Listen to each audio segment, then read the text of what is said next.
अऊज़ु बिल्लाहि मिनश्शैतानिर्रजीम बिस्मिल्लाहिर्रहमानिर्रहीम रब्बी इश्रह ली सदरी व यस्सिर ली अमरी वहलुल उक़दतम मिन लिसानी यफ़क़हू क़ौली। अस्सलाम वालेकुम स्टूडेंट्स, सबसे पहले बेटा आप सबको जुमा मुबारक। आज जुमे का दिन है और रमज़ान का महीना है। अल्लाह ताला हम सबको ज़्यादा से ज़्यादा इबादत करने की तौफ़ीक अता फ़रमाए।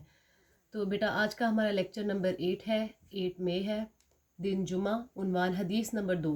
बेसिकली हम लोगों ने 10 अहादीस पढ़ी 9th क्लास में, तो उसी बुक को हम लेके चल रहे हैं, उसी का ये पार्ट है। तो उस हिसाब से हमारी हदीस नंबर हुई 12। हदीस नंबर 11 हम पढ़ चुके हैं जो कि नमाज के बारे में थी। आज हम पढ़ने लगे हैं हदीस नंबर 12 यानी कि हदीस नंबर 2 जी। तो लेक्चर नंबर 8 है। अब चलते हैं हदीस की तरफ। सबसे पहले ये देखें जुमा के अदाब, ये जुमा के अदाब में से है। तो ये जुमा का एक अदब है जो हम हदीस पढ़ेंगे। उससे पहले बेटा हमें पता होना चाहिए जुमे के बारे में, तो इसका थोड़ा सा मैं आपको बता देती हूँ इसकी डिटेल। जुमा का लफ्ज़ जीम की जज़म और जीम की पेश के साथ पढ़ा गया है। ये अरबी लफ्ज़ जमून से लिया गया है जिसका मफ़हूम जमा करना, इकट्ठा करना, यानी जुमा का मतलब जमा करना, इकट्ठा करना। अगर मीम की जज़म के साथ पढ़ा जाए तो मायनी होगा जमा करने वाला दिन, और अगर मीम की पेश से पढ़ा जाए तो मायनी है जमा किया जाने वाला दिन। ये चूँकि इस दिन खैर बरकत और अजर व सवाब जमा कर दिए गए, लिहाजा दोनों तरफ से पढ़ना दुरुस्त है। नमाज जुमा मदीना मुनव्वरा में फ़र्ज हुई। इसका बाकायदा जो अल्लाह ताला की तरफ से ज़िक्र है वो सूरतुल जुमा में है।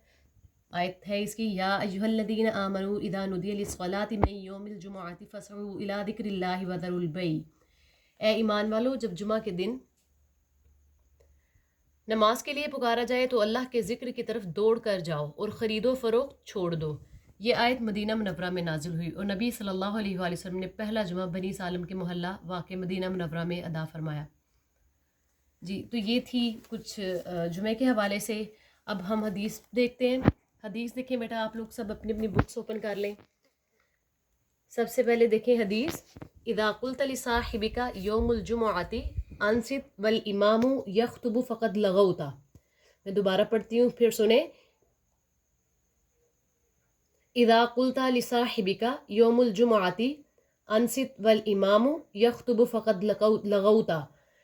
जब तुमने जुमा के दिन अपने साथी से कहा खामोश हो जाओ जबकि इमाम खुतबा दे रहा हो तो तुमने फजूल बात की। अल्फाज मानी देखें, इदा जब, लिसाहिबिका अपने साथी से, कुल्ता तूने कहा, अंसित खामोश हो जाओ, यख्तुबु खुतबा दे रहा हो, लगौता तुमने फजूल बात की। आपने इसके वर्ड मीनिंग्स याद करने हैं क्योंकि ये एमसीक्यूज में आ सकते हैं। अच्छा, ये हदीस है। हदीस को किस तरह से राइट करना है मैंने हदीस नंबर 11 में भी आपको बताया था, आज हदीस नंबर 12 में भी आप सबको बताती हूँ। तो ये देखें रजिस्टर की तरफ। सबसे पहले हम लोग लिखेंगे हदीस, उसके बाद देखिए तर्जुमा, तर्जुमा के बाद फिर एज इट इज़ दरसे हदीस। जैसे मैंने आपको पिछली हदीस में तरतीब बताई थी उसी तरतीब से हम लोग राइट करेंगे। दरसे हदीस में है, इस हदीस में जुमा के दिन फजूल बात करने से मना किया गया है। यानी इसके बारे में हदीस भी है कि जब इमाम खुतबा दे रहा हो तो हम ना तो नमाज़ पढ़ सकते हैं उस वक्त, और ना ही हम एक दूसरे से बात कर सकते हैं, और ना ही दूसरे बोलने वाले बंदे को रोक भी नहीं सकते, क्योंकि अगर हम उसे रोकेंगे तो उस बंदे की तवज्जो जो है वो भी हट जाएगी, बल्कि उसके साथ साथ बाकी लोगों की तवज्जो भी खुतबा से हट जाएगी और वो लोग खुतबा नहीं सुनेंगे, वो उस बंदे की बात सुनने लग जाएंगे। दरसे हदीस लिखने के बाद लिखेंगे हम लोग तशरीह। ये सेम मैंने बुक वाला ही लिखा है, आप लोग अपनी बुक से देखें। मैंने जस्ट हेडिंग बना दी है। हेडिंग मतलब वो बुक पे ऐड करवाऊंगी तो बेटा ज़रा थोड़ा टाइम वो आप लोगों को समझ नहीं आएगी, क्योंकि उस पर जगह भी थोड़ी होती है। इस तरह से आप लोगों को समझ आ जाएगी। बाकी रही इसके शॉर्ट क्वेश्चंस की बात, तो वो इंशाल्लाह मैं आपको अलग से राइट करवा दूंगी। जी, तो देखें, इनका पहला अदब ये है कि इनकी बात को खामोशी और तवज्जो से सुना जाए। वाज़ो नसीहत से फ़ायदा उठाने के लिए भी ज़रूरी है कि सबसे पहले इसे तवज्जो से सुना जाए। अगर कोई बात ध्यान से सुनी ही ना जाए तो इसे समझना भी नामुमकिन होगा और फिर इस पर अमल क्यों कर हो सकेगा। तो इसीलिए इस हदीस में कहा गया है कि जब امام خطبہ دے رہا ہے تو ہم نے اسے خاموشی سے سننا ہے، کوئی بھی کسی بھی قسم کی کاروباری یا کوئی بھی فضول بات نہیں کرنی۔ چنانچہ تاکید فرمائی گئی ہے کہ جمعہ کا خطبہ جو کہ اسلامی تعلیمات کے بارے میں رہنمائی کا ذریعہ ہے، اسے خاموشی اور توجہ سے سنا جائے۔ اس حدیث میں ایک اور اشارہ ہے کہ جمعے کے خطبے کے دوران یہ بھی روا نہیں کہ اس دوران اگر کوئی شخص بول رہا ہو تو اسے منع کیا جائے، جیسے کہ دیکھیں میں نے آپ سے پہلے کہا ہے کہ ہم کسی کو منع بھی نہیں کر سکتے اس میں، کیونکہ اس سے بھی لوگوں کی توجہ دوسری طرف منتقل ہو سکتی ہے اور ان کے سننے کا عمل بھی متاثر ہو سکتا ہے۔ تو اب یہ تو ہماری حدیث یہاں تک کمپلیٹ ہو گئی۔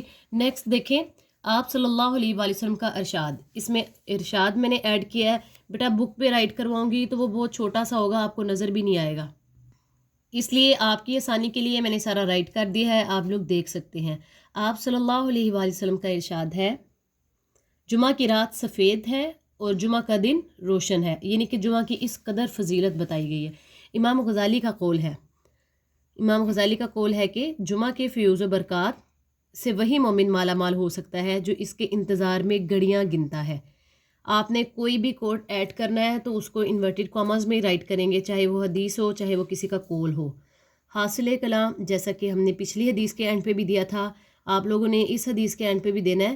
جمعے کے خطبے کے بہت سے فضائل ہیں، ہمیں اسے غور سے سننا چاہیے اور فضول بات کرنے سے گریز کرنا چاہیے۔ بیٹا کوئی اس کی مشکل ورڈنگ نہیں ہے، سارا کا سارا وہی ہے جو آپ کی بک پہ رائٹ کیا ہوا ہے۔ تو آپ اس کو دوبارہ اس کا میں ریویو دکھا دیتی ہوں، آپ اچھے سے دیکھ لیں۔ آپ لوگوں نے بھی اسی طرح سے ٹیسٹ دیتے ہوئے رائٹ کرنا ہے، اس میں کوئی کمی بیشی نہیں ہونی چاہیے۔